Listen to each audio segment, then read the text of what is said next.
Only a few days before the Seahawks were supposed to battle the Panthers at Lumen Field, their roster looked like a mash unit. And yet, even with all the injuries, all the players sitting out on Sunday, they found a way to get the job done with improved depth. We're going to be taking a look at the strength and numbers for the Seahawks early in this 2023 season to open our Monday edition of Locked On Seahawks. You are Locked On Seahawks, your daily Seattle Seahawks podcast. Part of the Locked On Podcast Network, your team every day.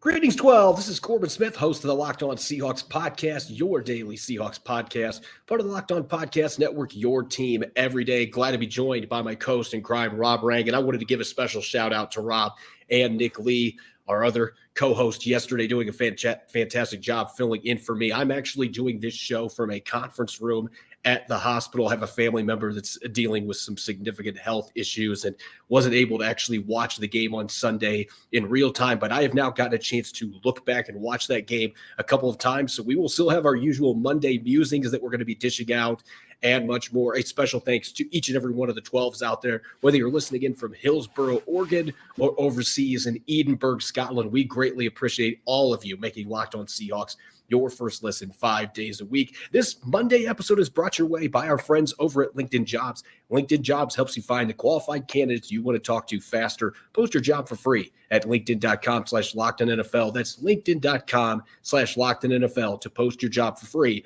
Terms and conditions apply. Now for your lead story here on our Monday edition of Locked On Seahawks. If you recall last Thursday, the Seahawks might have had one of the longest injury reports that I have seen in the Pete Carroll era. They had 11 players, 10 starters among that group that were inactive. They had several other players that were limited and a couple players that luckily became full participants. But it truly looked like it was a mash unit. And people were wondering who's going to be available. You had 8 players listed as questionable on Friday's final injury report. Handful of those guys ended up not playing on Sunday. They were missing big-time starters on both sides of the ball. And yet, Rob, if there is a notable difference with this year's team so far compared to last year's team that made the playoffs, it feels like with this extra draft class that they have brought in and some of those rookies starting to pick their game up, including an undrafted player in Jake Bobo, it feels like that extra class with the sophomores that have come back, that there is more depth across the board for this football team and a few positions that I think we were questioning if they were going to have depth at, including the offensive line. We have to give that group a ton of credit with the way they played yesterday with, I believe it was 8 snaps that they had 80% of their starting lineup was not on the field, and yet they kept things going and scored 37 points. It's pretty remarkable. It really is. I think that if, as impressive as the Seahawks win over the Carolina Panthers was with all of their injuries, I think you can stay in the NFC West division and see another team that was surprised, the Arizona Cardinals, pulling off an upset victory over the Dallas Cowboys. Now, why am I mentioning that? Because the Dallas Cowboys also had a whole bunch of injuries along the offensive line, and then they went to Arizona, presumed that they were going to be able to just kind of float in and be able to beat a team that was overmatched, and yet then was beaten themselves and beaten fairly easily by Arizona. So I 100% agree with you, Corbin. I think that the Andy Dickerson and Seattle's offensive line, the collection of talent that the Seahawks have assembled there, really did a fantastic job. The Seahawks did not lose their identity in this game. They obviously came in to this game with the mentality that they needed to be able to run the football. They needed to be able to use their tight ends, not only to help the offensive line, but also as receivers. And so, again, I think it's the depth of their offensive line. You see a guy like Ben Brown, who was brought in. He played those 8 snaps that you kind of referred to a moment ago and actually did reasonably well. And then certainly what Anthony Bradford did at the right guard position, filling in for Phil Haynes. We talked before about Stone Forsythe, of course, and Jake Curhan at the tackle positions. I think that the communication with Evan Brown at center, I think, is definitely helping out. But you're talking about a lot of very young players against a pretty formidable Carolina Panthers defensive front. I thought the Seahawks offensive line, it's not going to get the credit that Geno Smith or a Ken Walker III or maybe a Zach Charbonnet is going to receive. But if the Seahawks did not play as well as they did at the line of scrimmage, then they would be walking around right now 1-2 rather than having 2 consecutive victories. The saying is kind of cliche, Rob, that, you can have a tale of 2 halves, but I feel like it was kind of that way for the offensive line. They were trying to find their footing in the first half, and Brian Burns was getting after it. Stone Forsythe, to credit Stone Forsythe, there are some really good tackles in this league that have struggled with Brian Burns. He is one of the best pure pass rushers in the NFL, and he made him look silly a few times in that first half. But I felt like in the second half, especially when they were able to get that ground game going, this almost felt like they were building an identity, because we haven't seen that run game really come to life the first 2 weeks. And this is a Panthers defense that has had some trouble the first couple of games. We pointed out in our game plan, if you can get the run game going, that has been the Panthers' Achilles heel so far this year. And Seattle was able to get over 140 rushing yards with 3 and sometimes 4 backup linemen in the lineup. So that may speak more to the Panthers' struggles on that side of the ball, but they have so much talent along that defensive line that it's still, you got to give kudos to this offensive line and to Shane Waldron, to Andy Dickerson, those guys, the running backs.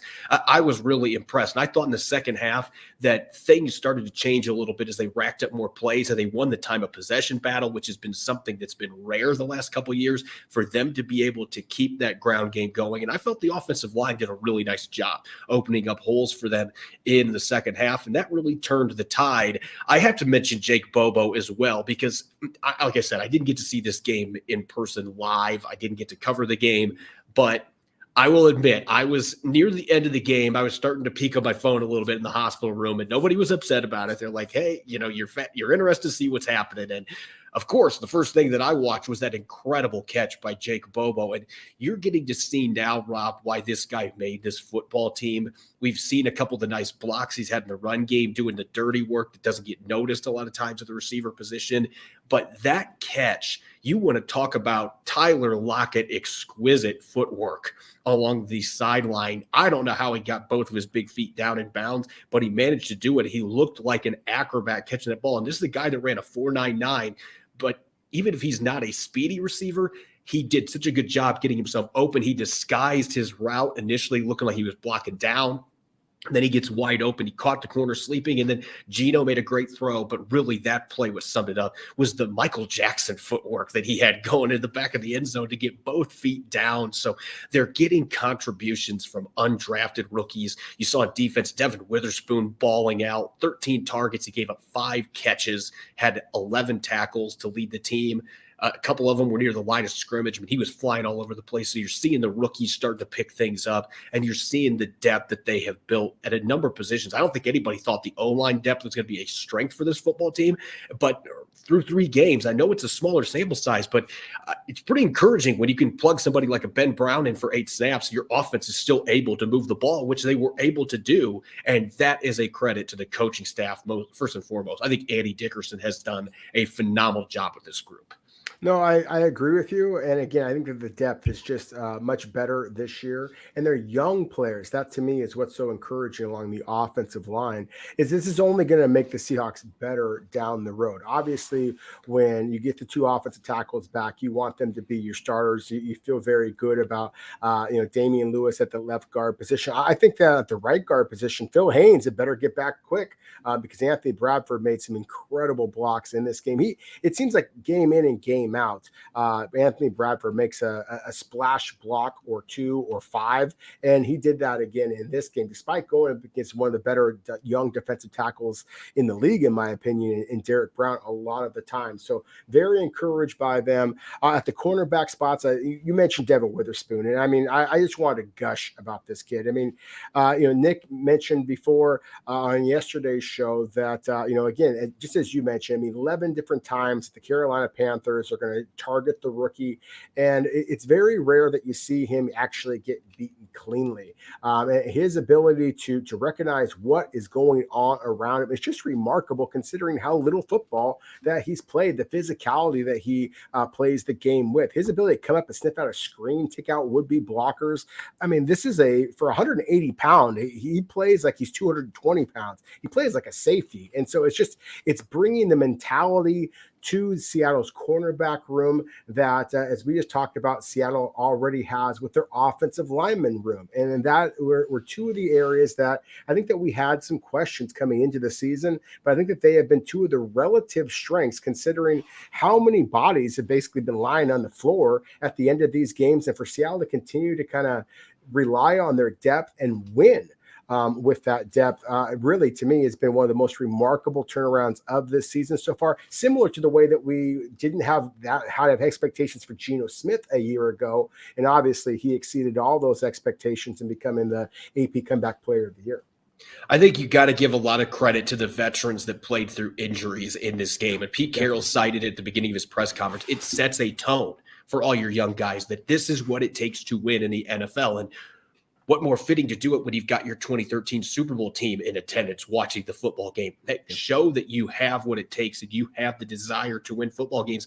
Playing through pain is part of the equation. So guys like DK Metcalf, Quandre Diggs, Julian Love, Jared Reed, the game that he had playing with a groin injury that Pete Carroll today called legit. I mean, that sets the tone for your young guys, but you're seeing that depth that it is building off of what we saw those first couple of weeks. They are getting better week in, week out. And so I think that is the most exciting thing coming out of this game, is that strength in numbers that we're seeing from this young Seahawks squad. Coming up next, we're going to answer your questions in our Monday mailbag segment. We'll get to as many questions as we can.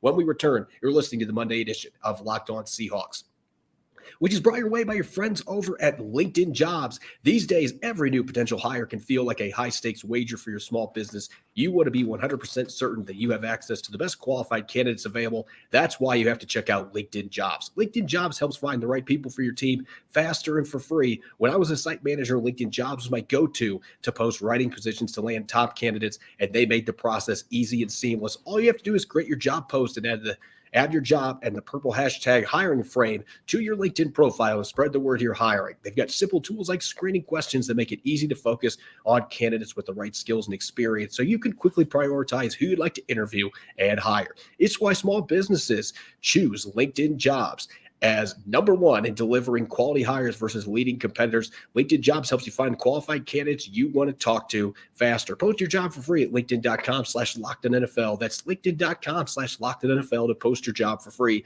Terms and conditions apply.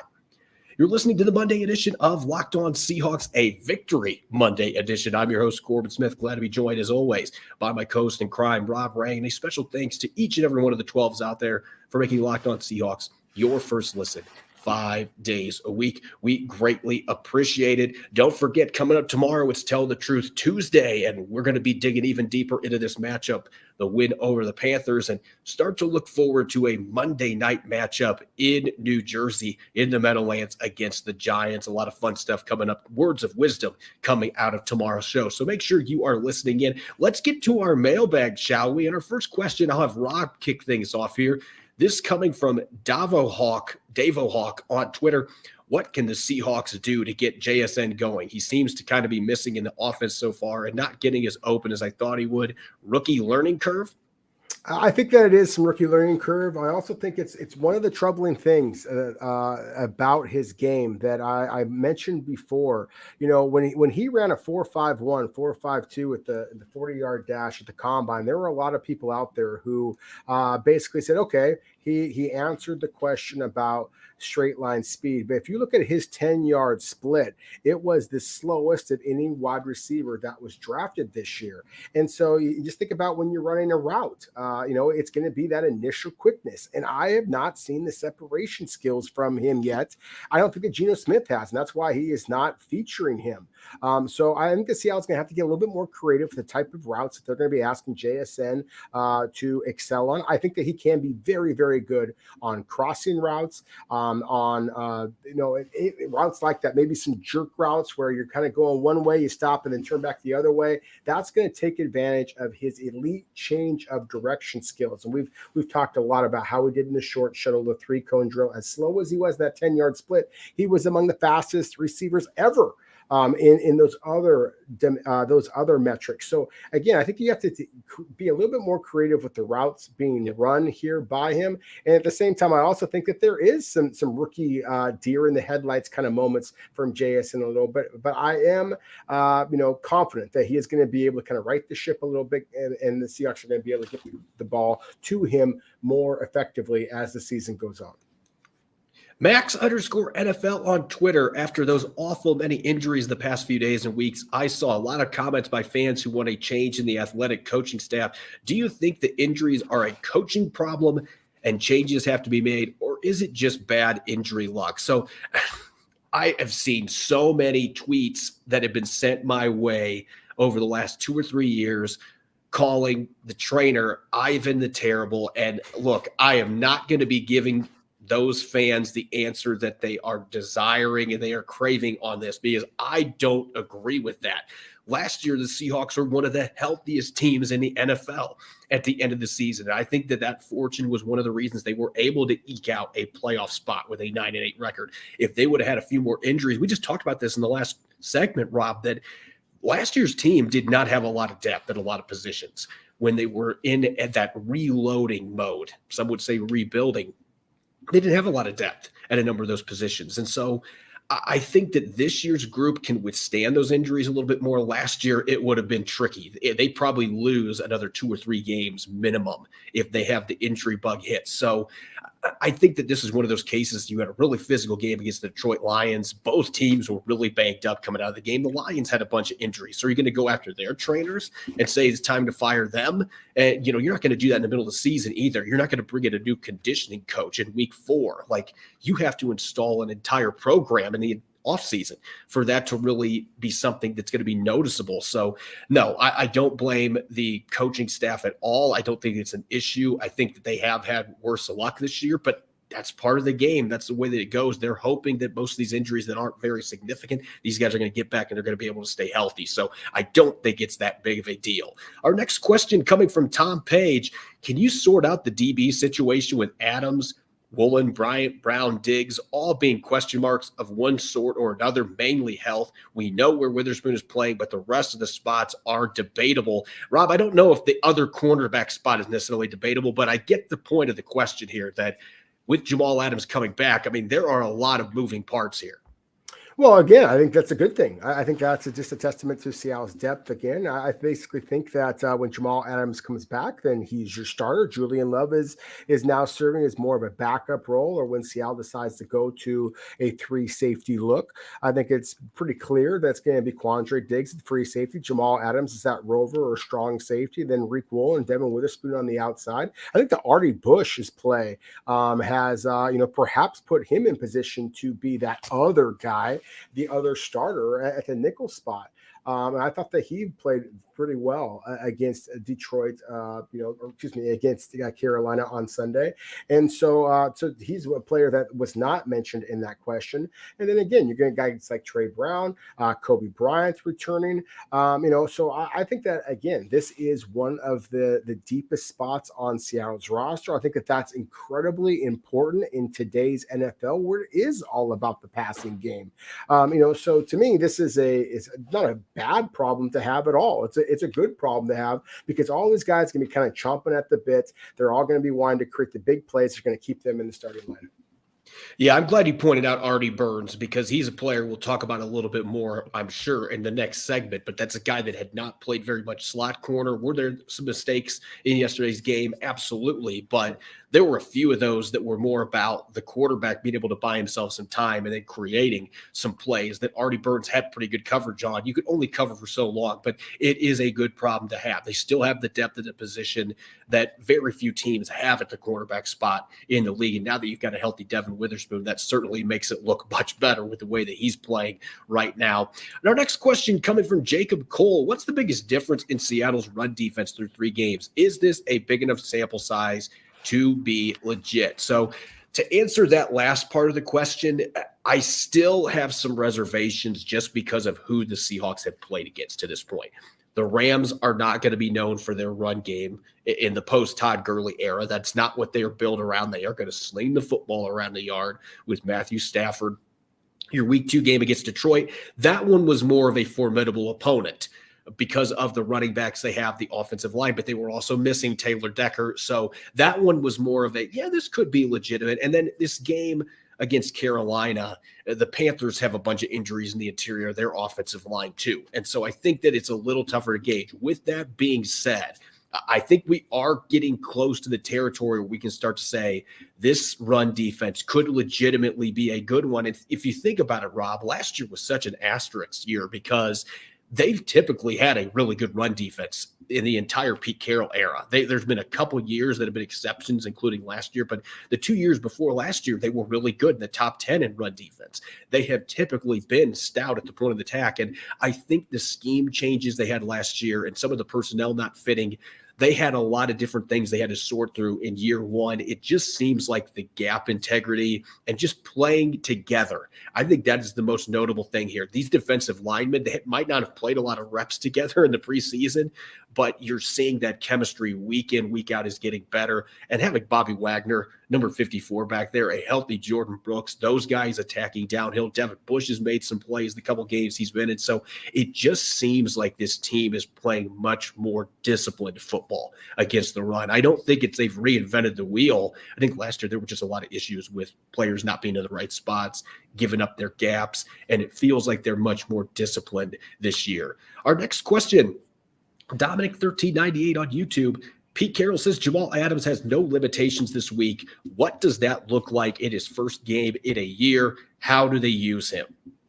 I think that they're going to use him very aggressively. I think that Daniel Jones is going to see more of number 33 from the Seahawks than he wants to see. I think that is not, sure. I think the Seahawks have been hesitant, cautious, I guess is the better word, to get Jamal Adams back.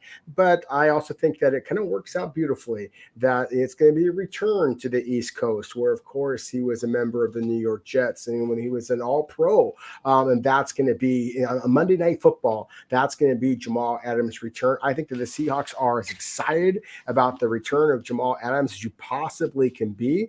And again, I think that they are going to absolutely unleash him as a pass rusher.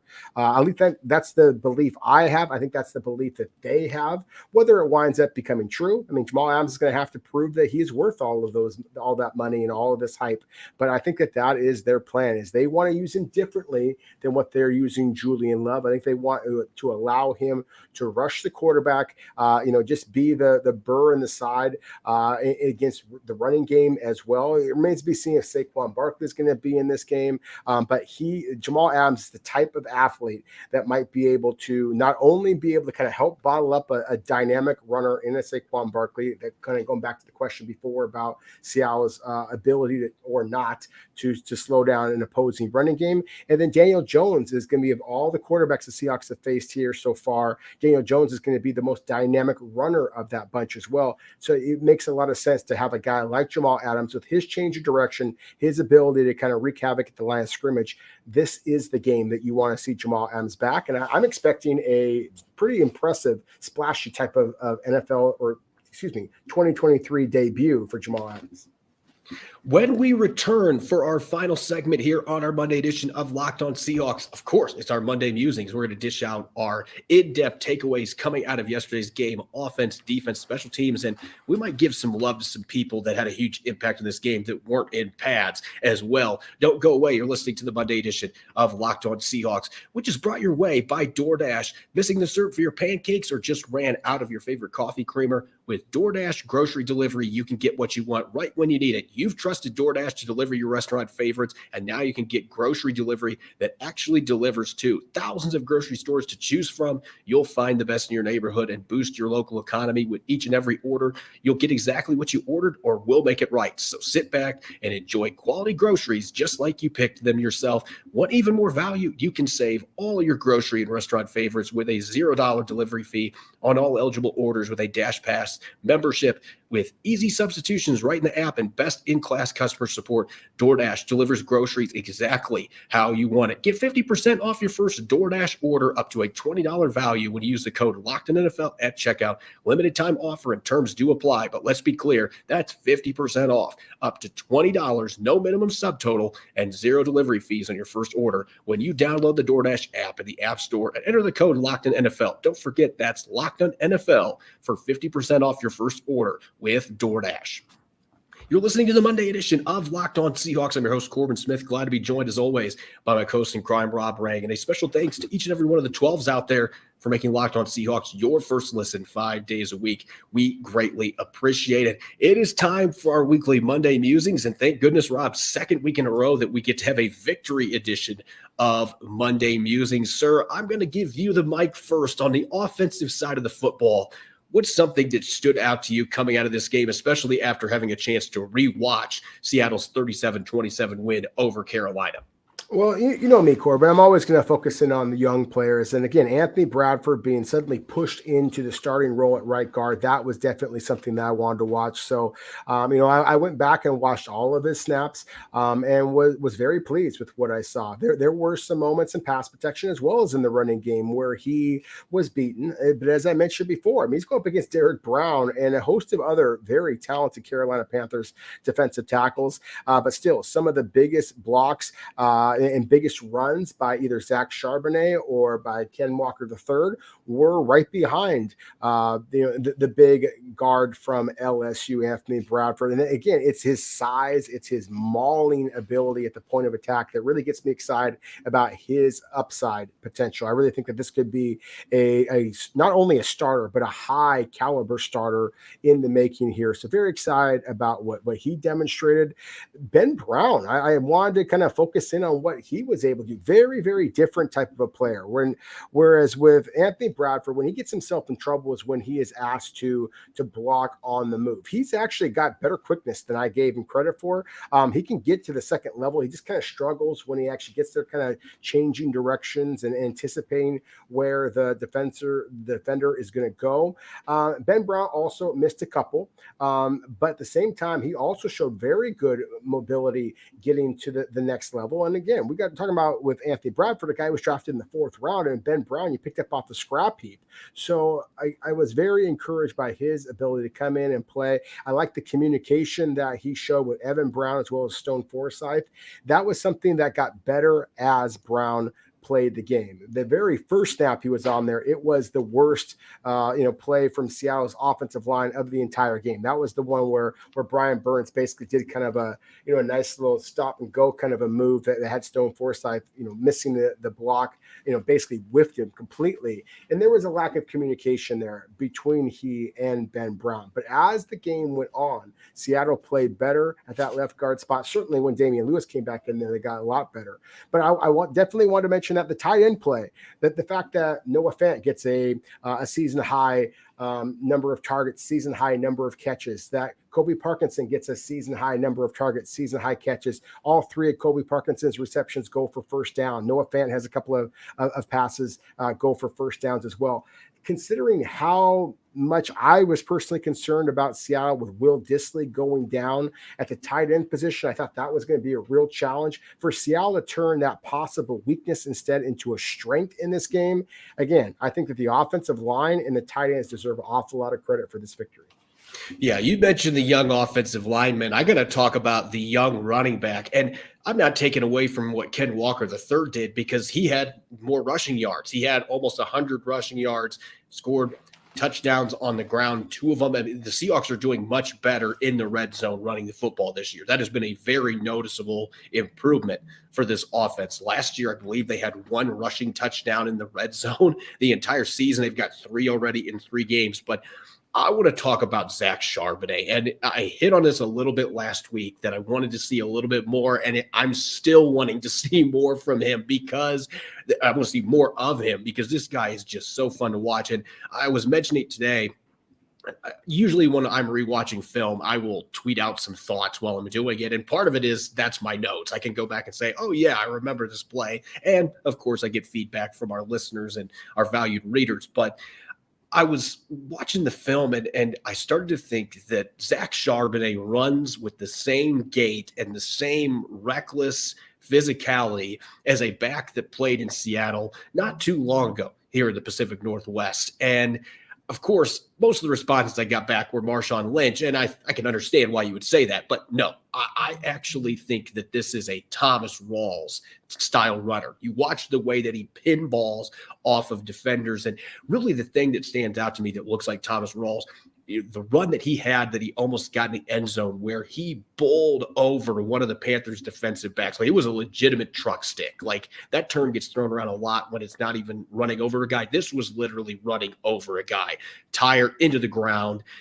That run made me think of Thomas Rawls against the 49ers in that game. They had over 200 rushing yards along the sideline. You know what? I'm not going to go out without getting some contact. He does not want to be shortchanged, and I just love that mentality that he runs with. I think he is a much more versatile player than Thomas Rawls ever was.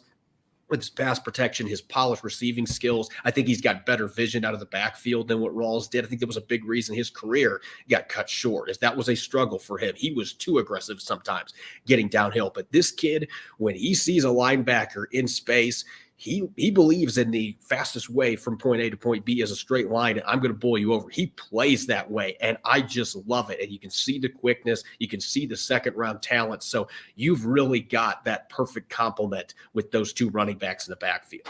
No, you really do. I think it's almost kind of comical that his last name is Charbonnet, because it sounds kind of smooth, and instead he's power. And, he has an ability. The same thing as Ken Walker III, just in very different ways. Of course, Ken Walker is such a smooth, dynamic, change of direction athlete. The jump cuts. I mean, he just drops your jaw sometimes. But Charbonnet he just drops defenders to the ground with his physicality. I think that it's just such a great 1-2 punch the Seahawks have, and so I'm excited to see where that goes. To me, I mentioned this a little bit earlier at the cornerback position. I'm going to switch over to the defensive side of the ball here, and I just like I mentioned before with offensive line and how I had some concerns about, you lose a Reek Woolen, you lose a Kobe Bryant, and the drop off is going to be significant. And look, I realize that Andy Dalton is not the second coming of Dan Marino out there, but this is still a quality quarterback. I saw a lot of poor quarterback play throughout the NFL on Sunday, and I thought that Andy Dalton played absolutely good enough to lead the Carolina Panthers to a victory. Obviously, he's had a great deal of success against Seattle in the past. He threw a couple of absolute beautiful balls, one over one of the players I'm about to highlight here, Mike Jackson, who was in perfect position, but a perfect throw over the top to DJ Chark along the sideline. You can't defend that. I don't care who you are. That's just an incredible throw and great concentration by DJ Chark. But it's not just about the coverage. It's about the physicality and keeping receivers at the line of scrimmage. It's about recognizing the many screens and draws and things that the Carolina Panthers were looking to do, and the physicality of Mike Jackson as well as Artie Burns. I mentioned before at that nickel corner spot. To me, that was, again, one of the kind of unsung causes of the victory for the Seahawks. That people are going to talk about some of the other players, but I thought that the play of Mike Jackson, Artie Burns in particular, I know they gave up a bunch of receptions. I know that. They didn't have any penalties. They didn't give up any long touchdowns that weren't actually very well deserved by the Panthers. Give them some credit too, but I thought that the lack of a significant drop-off between Seattle starters to their third, fourth corners, again, is one of the reasons why Seattle secondary is, I think, going to be one of the biggest reasons why they should be able to return to the playoffs this season. I don't think that there has been a player that has drawn more praise in the last 24 hours coming out of this game than Jarran Reed, and rightfully so, especially knowing the significance of the groin injury that he has. Again, Pete Carroll, when he uses the word legit, you start panicking. You start thinking this guy's going on injured reserve, and yet he refused to sit out after missing a couple of practices. He was back in the practice field Friday, and that might have been the best game that I have seen Jarran Reed play in the NFL the other day against the Panthers. He had 3 pressures, or actually I had him down for 5 pressures. I had him down for 3 quarterback hits, 1.5 sacks. He was able to do Michael Bennett's hip thrust dance, and he made sure to only do 2 so he doesn't get penalized. It's making me think of the Key and Peele skit here, but he had a fantastic game. He also had a pass deflection. He was all over the field. He was great against the run. He was constantly disrupting the pocket, and yet he's not the guy that I'm going to highlight here, though. We're talking about turning up the heat on Andy Dalton. I could not stop watching number 97, and I kept thinking, is Poona Ford back in a Seahawks uniform? Because Mario Edwards is like 4 inches taller and he's 20 pounds lighter, and yet he looked like Poona Ford out there. He looked like he was a similar build, just a stockier guy, and his bull rush was absolutely demolishing Carolina's interior line. Rob, I had him down for 8 pressures, and wow. It's not, it's subjective, but to me, most of those, it's like, these are no-brainers. Like, he literally is just bulldozing guards into the backfield, into Andy Dalton's lap, and frequently was forcing some quick throws from the pocket. He hit him a couple times with the lineman when he pushed him into him. And so I thought Mario Edwards, Super Mario, powered up in this game. He played, just to put this in perspective, those 8 pressures, he had a little over 30 last year. So he had almost a third of his total in this one game. So that either speaks to this Carolina interior line being god awful, which I'm going to be honest with you, they were awful yesterday. They were bad. But you also got to give credit to the interior defenders for taking advantage of that. And Jaron Reed had a good game last week in Detroit. Mario Edwards made a couple splashy plays in that game against a much better offensive line. So it does feel like this interior group, you're hoping Draymond Jones, the hip back issue that he's dealing with, he's playing through. Hopefully that's nothing significant because he's started to find his footing a little bit. But those 3, that is becoming a pretty formidable defensive front for Seattle that seems like it fits the scheme that they're trying to run much better than the personnel they had a year ago. And you're seeing those splashy pass rush and run defense plays from this core group of veterans. Yeah, that's the biggest reason why I have some optimism about Seattle's ability to kind of keep this nice run going in terms of run defense, is because we sometimes will, maybe you've heard the expression like old man strength, and I'm definitely not trying to call Jaron Reed, Mario Edwards, or Draymond Jones old men.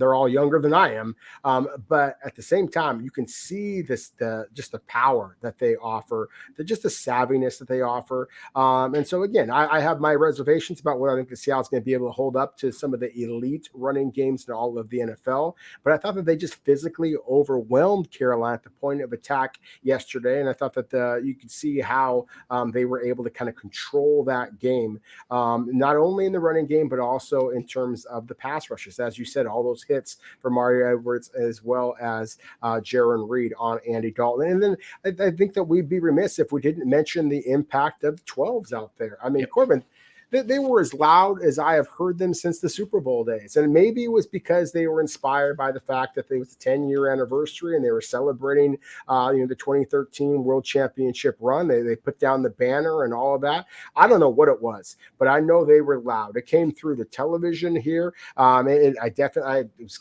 texting some people who were actually at the game themselves, and they said they couldn't hear the person right next to them. And so that, I think, is definitely a welcoming change from what I saw in week 1, where, as I said before, the Seahawks came out flat, but I thought the crowd was flat that game as well. The energy was there from the jump in this game, and I think the Seahawks took full advantage of it, and they definitely, the crowd got exactly what they were hoping for, with the Seahawks literally running away with this victory. You cannot overstate the value of the 12s when they are rocking, and that stadium is rocky the way that it was in 2012, 2013, 2014.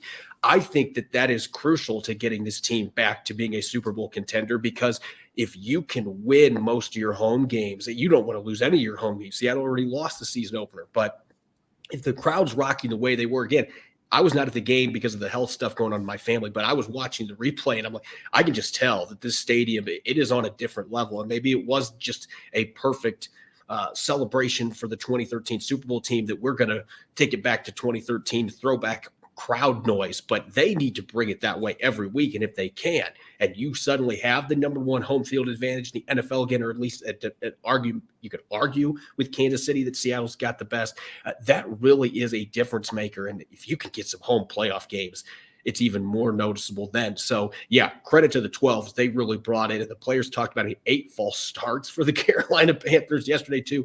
The crowd made it a nightmare for that offensive line yesterday. And that was a big reason the Seahawks were able to get things rolling in the second half and ended up winning 37-27 to move to 2-1. As always, you can follow me on Twitter, Corbin Smith NFL. You can follow Rob at Rob Rang. Subscribe and follow Locked On Seahawks on YouTube and wherever you listen to your podcast to make sure you don't miss a single episode. Coming up tomorrow, it's Tell the Truth Tuesday. We'll be dishing out some final words of wisdom coming out of this game against the Carolina Panthers and looking forward to Monday Night Football against the New York Giants. You won't want to miss it. Thanks for tuning in and enjoy the rest of your Monday. Go Hawks.